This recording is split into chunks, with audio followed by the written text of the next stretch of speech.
Alhamdulillahi Rabbil Alamin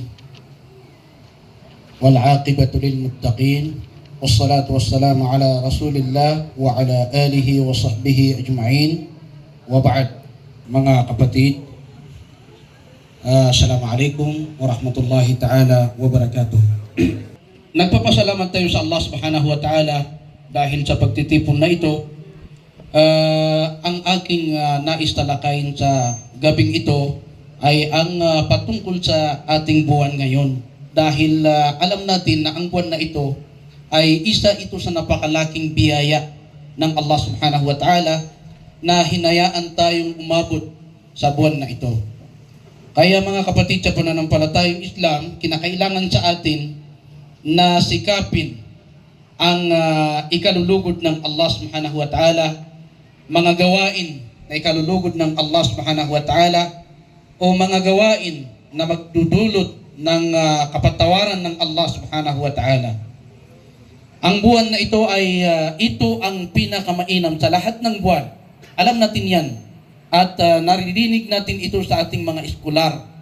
Ito ang pinakamainam sa lahat ng buwan sapagkat dito ibinaba ng Allah subhanahu wa ta'ala ang Quran, na alam natin na ang Quran ay yun ang naging dahilan ng ating patnubay. Kaya ginabayan tayo ng Allah subhanahu wa ta'ala dahil sa Quran.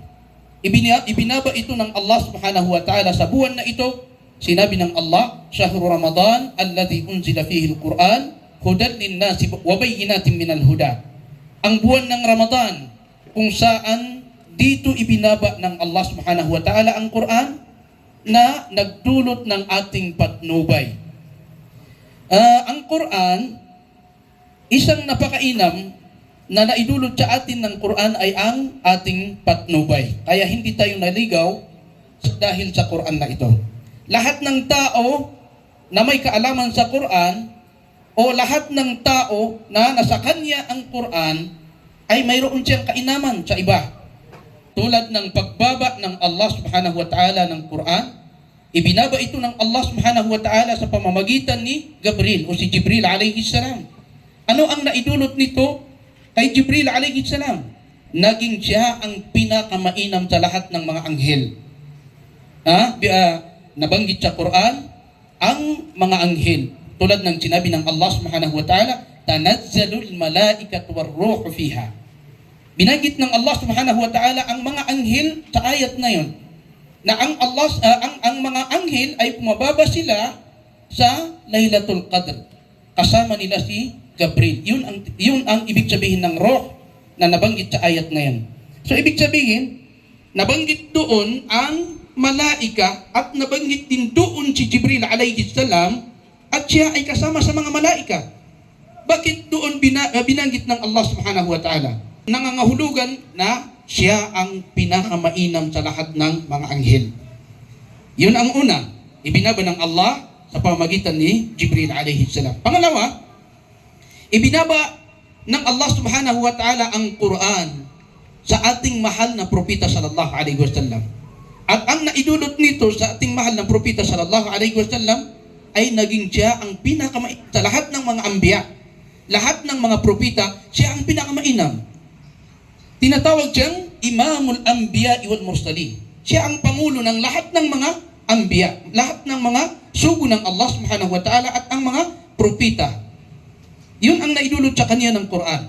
Pangatlo, ibinaba ng Allah subhanahu wa ta'ala ang Quran sa pamayanan na ito. Sa pamayanan ng propeta sallallahu alaihi wasallam. Umma ng propeta sallallahu alaihi wasallam. At ang naidulot nito sa pamayanan na ito ay naging ito ang pamayanan na pinakamainam sa lahat ng mga pamayanan. Pang-apat, ibinaba ng Allah subhanahu wa ta'ala ang Quran sa buwan ng Ramadan. At ang naidulot nito sa buwan ng Ramadan ay naging ang buwan na ito ang pinakamainam sa lahat ng buwan. Biruin ninyo, kapag binabanggit ang mga kainaman ng buwan ng Ramadan, napakarami. Ang pinapaloob dito ng Allah subhanahu wa ta'ala na kabutihan, maging ang ating mga gawain, ang mga gantimpala ng ating mga gawain ay magiging dubli ito. Ang halaga nito ay dudublihin ng Allah subhanahu wa ta'ala hanggang 700 lahat ng ating mga gawain. Na idulot ng Quran sa buwan na ito ay naging mainam ang buwan na ito sa lahat ng mga lahat ng buwan sa loob ng isang taon. Pang-lima, ibinaba ng Allah subhanahu wa ta'ala ang Quran sa buwan na ito ngunit sa gabi na tawaging Laylatul Qadr. Ang Laylatul Qadr, alam natin yan ang pinakamainam sa lahat ng gabi. Kahit tingnan natin ang mga dalil mula sa Quran, mula sa sunnah ng Propeta sallallahu alaihi wasallam, ang nababanggit doon, ang pinakamainam sa lahat ng gabi ay ang Laylatul Qadr. Inna anzalnahu fi Laylatil Qadr. Ibinaba namin, sabi ng Allah subhanahu wa ta'ala, ang Quran na ito sa gabi na tinatawag na Laylatul Qadr. Kaya kinakailangan sa atin mag-ayuno sa buwan na ito. Bakit ipinag-utos sa atin ng Allah ang pag-aayuno? Sinabi ng Allah subhanahu wa ta'ala, Ya ayyuhalladhina amanu, kutiba alaykumus siyam. O kayong mga naniniwala, inubliga sa inyo ng Allah subhanahu wa ta'ala, ipinag-utos sa inyo ng Allah subhanahu wa ta'ala ang pag-aayuno, tulad ng pag-ubliga ng Allah subhanahu wa ta'ala sa mga naunang sambayanan. Inubliga ito ng Allah subhanahu wa ta'ala. Bakit inubliga ito ng Allah subhanahu wa ta'ala? La'allakum tattaqun. Upang magkaroon kayo ng takot sa Allah subhanahu wa ta'ala. Ito ang utos sa atin ng Allah subhanahu wa ta'ala. Ibig sabihin, ang pag-aayuno, hindi lamang sa pamayanan na ito, kundi pati yung mga naunang sambayanan, naging obliga ito sa kanila. Ipinag-utos din ito ng Allah subhanahu wa ta'ala sa ating mga naunang sambayanan. Bakit tayo mag-aayuno? Yung mga ibang mga tao tulad ng mga Yahud, yung mga Christian, sila nag-aayuno rin sila. Ngunit mayroon silang dahilan kung bakit sila nag-aayuno. At mayroon din tayong dahilan kung bakit tayo nag-aayuno. Mag-aayuno tayo bilang pasasalamat sa Allah subhanahu wa ta'ala. Bilang pasasalamat sa Allah subhanahu wa ta'ala dahil ibinaba ng Allah subhanahu wa ta'ala ang Quran na ito na siya ang naging dahilan kung bakit pinatnubayan tayo ng Allah subhanahu wa ta'ala. Kaya nararapat sa atin na magpasalamat sa Allah subhanahu wa ta'ala dahil ginabayan tayo sa pamamagitan ng Quran. At ang Quran na ito na naging gabay sa atin ay ibinaba ng Allah subhanahu wa ta'ala sa buwan ng Ramadan. Kaya kinakailangan sa atin mag-ayuno sa buwan na ito.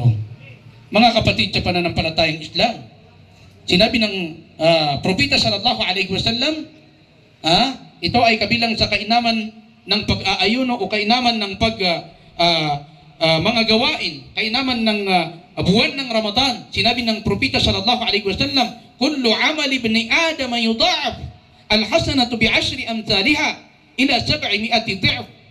Ang bawat gawain ng anak ni Adam ay mayroong gantimpala ito na magiging dubli. Al-hasanatu bi'ashri amthaliha. Ang isang mabuting gantimpala na ipagkakaloob sa atin ng Allah subhanahu wa ta'ala ay magiging dubli ito ng 10 bisis. Ang halaga nito ay magiging 10 bisis ila 700 dha'f, hanggang sa gawin ito ng Allah subhanahu wa ta'ala ng 700 times ang halaga nito. Iyan ay lahat ng ating mga gawain. Yung pagdarasal, pagbibigay ng kawanggawa, yung mga pag-alala sa Allah subhanahu wa ta'ala, pagbabasa ng Quran, pamimigay sa mga tao ng anumang kanilang kakailanganin, lahat ng mga mabubuting gawain na ikalulugod ng Allah subhanahu wa ta'ala, ang gantimpala, ang mga gantimpala nito ay dudublihin ng Allah subhanahu wa ta'ala hanggang 700. Kaya mga kapatid, sa pananampalatayang Islam, sinabi ng Allah subhanahu wa ta'ala, bilang karugtungan ng ayat na ito, ang sinabi ng Allah sa Hadisul Qudsi, illa siyam, maliban lamang sa pag-aayuno. Ibig sabihin, lahat ng ating mga gawain, Ramadan man o hindi, lahat ng ating mga gawain ay natukoy ng Allah o ang Propeta sallallahu alaihi wasallam ang kantimpala nito at nabibilang pa maliban lamang sa dalawang gawain na ito. Anong dalawang gawain na ito? Ang una, yung pag-aayuno. Pangalawa, yung sabr, pagtitimpi, pagtitiis. Sinabi ng Allah subhanahu wa ta'ala, hinggil sa pag-aayuno, illa siyam. Pagkatapos natin banggitin ang unang hadis na binanggit natin, ang karugtungan nito, sinabi ng Allah subhanahu wa ta'ala sa hadisul qudsi, illa siyam. Ang magiging dubli ang gantimpala ay maliban doon ang siyam, ang pag-aayuno. Dahil ang pag-aayuno, sinabi ng Allah, fa innahu li, para lamang sa akin yun, wa ana ajzi bihi, at ako mismo ang magbibigay ng gantimpala nito. Hindi natin alam kung ilan ba ang halaga ng ating pag-aayuno maliban lamang sa Allah subhanahu wa ta'ala. Bakit ito itinago sa atin ng Allah? Ang halaga ng ating pag-aayuno dahil ito ay ginawa ng Allah subhanahu wa ta'ala, itinago sa atin ng Allah subhanahu wa ta'ala upang isurpresa tayo. Upang isurpresa tayo pagdating natin sa kabilang buhay, at kapag ang gantimpala ay naging surpresa, ay ibig sabihin yun ay napakalaki ang gantimpala na ito. Pangalawa ay ang sabr, yung pagtitiis o pagtitimpi. Sinabi ng Allah subhanahu wa ta'ala sa banal na Quran, innama yuwaffas sabiruna ajrahum bighairi hisab. Tunay na ibibigay o itutupad sa mga taong nagtitiis, nagsasabar, ang kanilang gantimpala na walang natutukoy na bilang nito. So ibig sabihin, ang pag-aayuno at ang pagsabar o pagtitiis, ito ay hindi natin alam kung ano ang halaga nito maliban lamang sa Allah subhanahu wa ta'ala. Dahil ibibigay sa atin ito ng Allah, itutupad sa atin ito ng Allah subhanahu wa ta'ala bilang surpresa sa atin. Ibig sabihin yun ay napakalaki ang halaga ng gantimpala ng ating pag-aayuno. Ang buwan na ito ay matitipon dito ang dalawang yun. Sa ating habang tayo ay nag-aayuno, naroroon ang pag-aayuno at nandoon din ang pagsabar, yung pagtitiis. Dahil ang pag-aayuno, alam natin yan, na kapag tayo ay nag-aayuno, umiiral ang galit sa atin. Umiiral sa atin ang galit dahil sa dulot ng gutom. Minsan kapag binibiro tayo ng ating mga kapatid, sinasabi natin sa kanila, huwag ninyo akong biruin dahil nagugutom ako. Kapag biniro natin sila, yung mga nag-aayuno, kapag wala silang sabar, ang sinasabi nila, kapag hindi ka tumigil, baka ikaw ang kainin ko. Baka ikaw ang gawin kong pang-ifta. Dahil kapag gutom ang tao, ang tingin niya sa kanyang kasamahan ay parang prutas, parang pagkain dahil siya ay nagugutom. Dulot yun ng ating gutom. So, ibig sabihin, ang pag-aayuno, nandito ang pagsabar, pagtitiis sa anumang pagsubok sa atin ng Allah subhanahu wa ta'ala. Pangalawa, ang pag-aayuno ay kabilang ito sa mga gawaing nakatago o nakakubli. Walang nakakaalam sa atin kung tayo ay nag-aayuno. Hindi tulad ng pagdarasal o pagbibigay ng kawanggawa na kapag ibinigay natin sa mga tao at kinunan natin ng picture, makikita ng mga tao, sabi nila, grabe naman, nagbigay siya ng sadaka.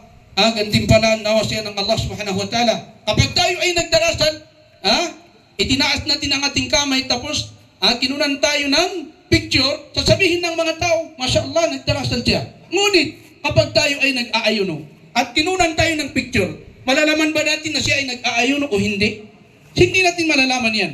Maaaring siya ay pinapakita sa mga tao na siya ay nakasimangot dahil siya ay nag-aayuno o nagugutom siya. Ngunit kapag nakatago siya o kapag walang nakakita sa kanya ay kumakain siya. So ito ang dulot ng pag-aayuno, la'allakum tattaqun, upang magkaroon kayo ng takot sa Allah subhanahu wa ta'ala. Kaya hindi natin kayang sirain ang ating pag-aayuno dahil takot natin sa Allah subhanahu wa ta'ala. Mga kapatid sa pananampalatayang Islam, so hindi na natin pahabain pa ito dahil mayroon tayong mga kasamahang mga eskolar tulad ni Sheikh Butukan. Ito ay